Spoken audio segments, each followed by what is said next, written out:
What do you do when an unknown Swedish number calls at 4 a.m.? If you're like most people, and apparently like several Nobel Prize winners, you ignore it. This year's Nobel laureates discovered their prizes in the most unexpected ways. Early morning on announcement day, Mary Brunkow's phone rang with an unfamiliar Swedish number. The Seattle-based scientist, who would soon be named a 2025 Medicine Prize winner, let the call go to voicemail, assuming it was spam. Instead, Brunkow learned of her Nobel Prize win through an unexpected visitor. Photographer Lindsay Wason arrived at her home around 4 a.m., and it was her dog Zelda whose barking first alerted the household to his presence. Really overwhelmed. It's been quite an experience, starting with quite a surprise Monday morning, but things are starting to sort of settle down. Wason told the Associated Press he doesn't think Brunkow's husband initially understood why he was there. According to Wason, he informed him his wife just won the Nobel Prize.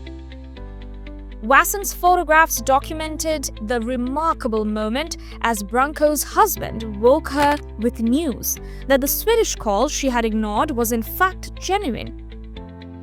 The spam call confusion extended beyond American borders. In Japan, where the time difference meant laureates were at work when Stockholm called, similar doubts emerged about the authenticity of the notification. Chemistry Prize winner Susumu Kitagawa of Kyoto University received his call at 5:30 p.m. on October 8th while working in his laboratory. Kitagawa initially dismissed the Swedish caller as a telemarketer interrupting his research.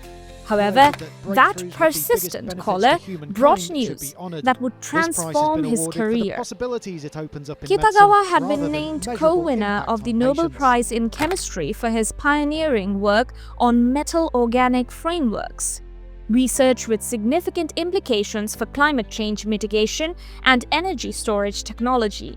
My phone was still on airplane mode because I was on vacation, and my wife's phone blew up when we drove through some little town. And I had pulled over to let the dogs go for a walk and hanging out, and my wife started screaming, oh my God, oh my God. And I said, what? And she said, you won the Nobel Prize. And I said, no, I didn't. And she said, yes, you did. I have 200 text messages that says you won the Nobel Prize. I'm like, that's unbelievable. Medicine Prize winner Fred Ramsdell experienced perhaps the most unusual notification.